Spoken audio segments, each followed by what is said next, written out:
So, I don't know about you guys, but one of the most exciting things for me in gaming is finding cool and unique ways to break the game. Whether it's playing a character in a role they're not supposed to be, like my patented Taric jungle, or just playing characters that are deemed as bad, and trying to make them work.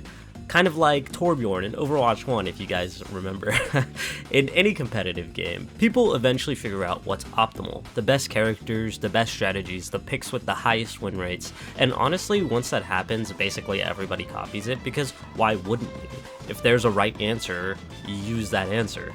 But the problem is, when everyone's running the same thing, the person who studied for the test the longest typically just wins. There's no edge or surprise, it's basically just who can execute upon the meta strategies the best. And unless you're insane enough to throw out the playbook entirely, that doesn't really change. So today I wanted to look through different games and view just a few of the times that competitive teams were willing to go off meta, and hopefully inspire you to think outside the box in your own games.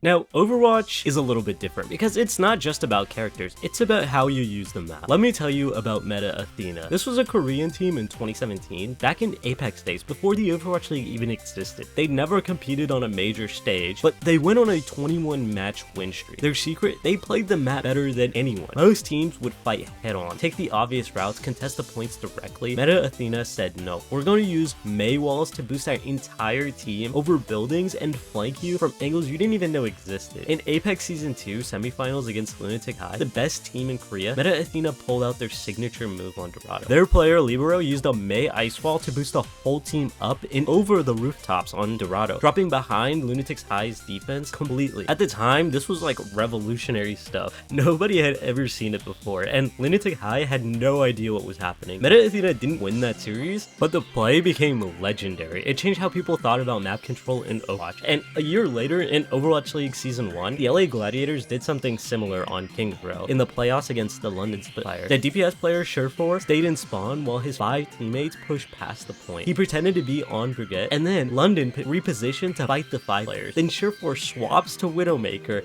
and has a perfect shooting gallery. London walked right into their trap, and the Gladiators coach said they tried it 3 times in scrims and it didn't fail a single time. It was a strategy that only worked if you understand the map geometry better than your opponent. But perhaps the most famous example of playing wrong in Overwatch was Chengdu. You see, in 2019, the GOATS meta, which was 3 tanks, 3 supports, no DPS, was everywhere. Every team was playing it, every match was a mirror match. It was the most boring meta in Overwatch history, almost notorious for killing the game. Except Chengdu refused. Their main tank player, Ameng, played Wrecking Ball, and gosh darn it, no GOATS meta was gonna stop him. Now, Wrecking Ball was somewhat considered a throw at the time into GOATS, but that didn't stop him. 75% of his total Overwatch League playtime was on Wrecking Ball, and when asked why Chengdu didn't play GOATS, Ameng said it was uninteresting. That's it, he thought it was boring. So while every other team ground through mirror matches, Chengdu ran DPS, they ran weird comps, they ran chaos, and it wasn't something that you could prepare for.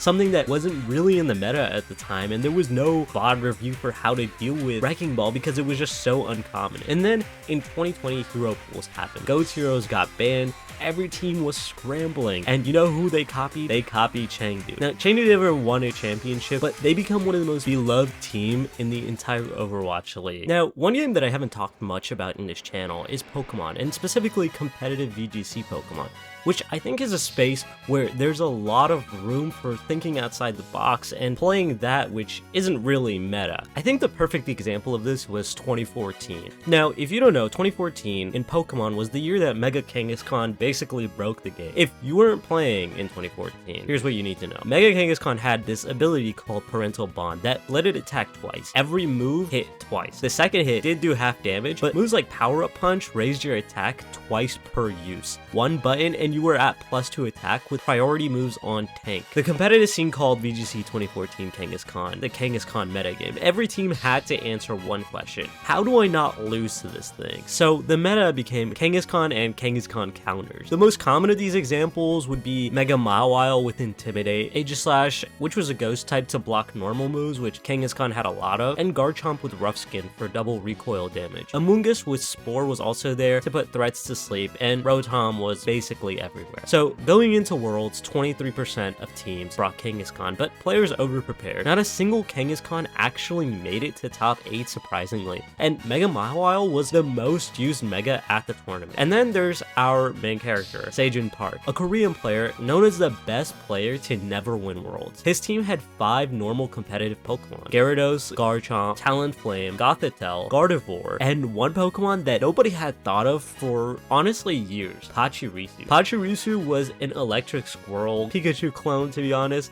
with a base stat total of 405. For context, Garchomp has 600, and the thing is, it was in the never used tier. Not rarely used, literally never. But here's the Galaxy Brain Sejin win condition. With Mega Gyarados, which needs time to set up. Normally, you'd use Amoonguss to redirect attacks with Follow Me, but Amoonguss was weak to Zapdos and Ludicolo, which were basically everywhere in 2014. So that left a lot of players in quite the conundrum. They never even thought to look towards Pachirisu. But the thing with Pachirisu was that it was immune to electric. Nobody prepared for it. Nobody had it even on their radar. And Sejin built it max HP, max defense, gave it Follow Me and Nuzzle for paralysis, and then Super Fang to cut HP in half. It was so annoying to anyone who had to face against it. And in the finals, there's this moment where the opponent Salamence uses Draco Meteor, a 130 base power move, which should have deleted Pachirisu, but Pachirisu survives. And then Tyranitar hits it with a Rock Slide, another super effective move, and Pachirisu survives again with just the amount of HP and defense this thing had. It was insane.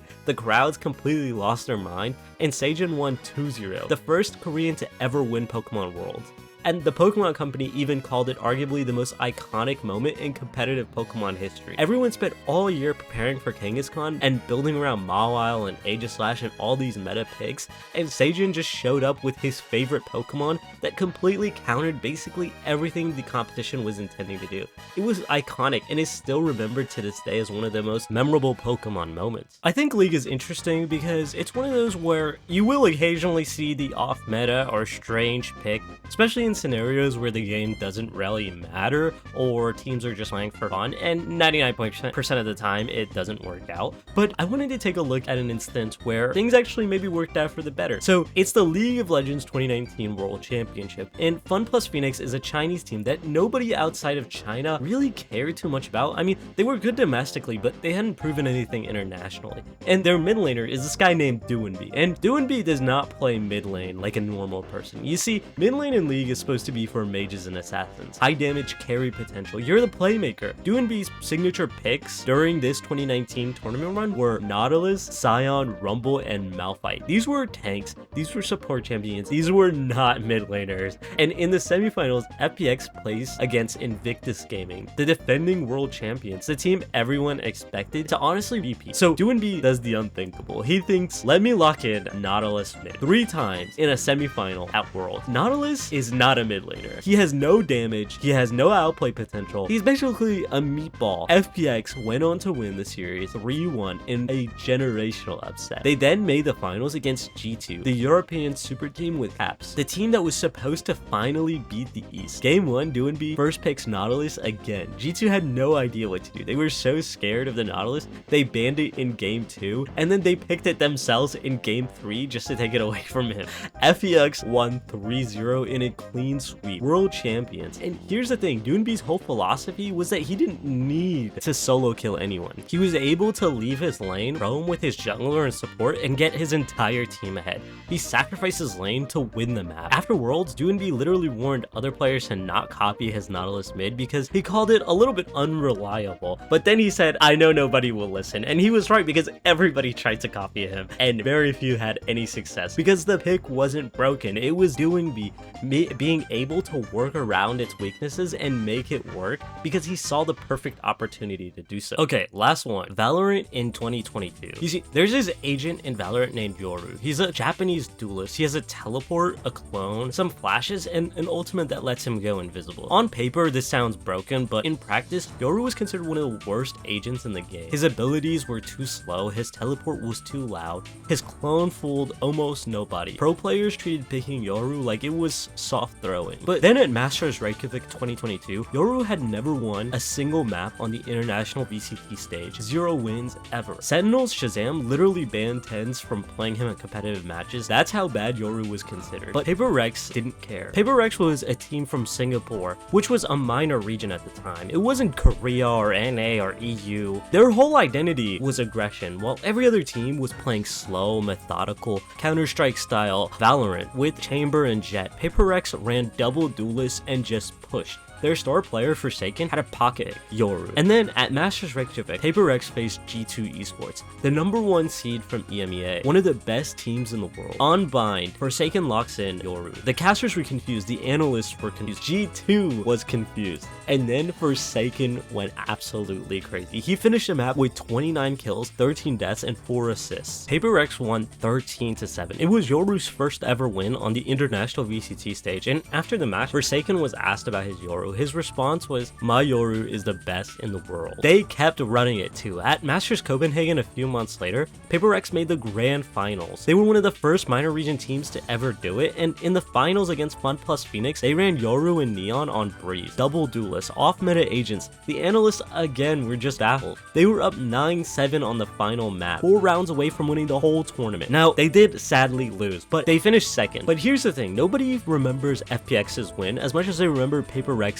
run, because Paper Rex didn't play the meta. They played their own game, and they almost won doing it. When asked why they refused to copy other teams' compositions, Forsaken said, "We don't like to copy. Our team is always trying to make a new meta." And their whole philosophy was simple. If our aim is good enough, we can make anything work. And eventually they were right. Paper Rex won Masters Toronto in 2025, their first international trophy, still running aggressive comps and playing chaotically. And the rest of the world was just trying to catch up with their manic playstyle. It's one of the most inspiring things to see them think so far outside of the box, so far outside the meta, and yet continually make it work.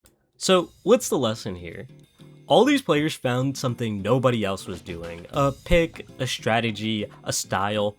In a world where everyone wants to do the same stuff as everybody else in order to succeed, sometimes the actual easiest way to do so is to think outside the box, to do something different, to strike where others aren't looking. So hopefully this video inspired you to maybe try a few off-meta picks of your own, and to hopefully not flame that Taric jungle that you queued into. Hopefully you enjoyed watching, and thanks.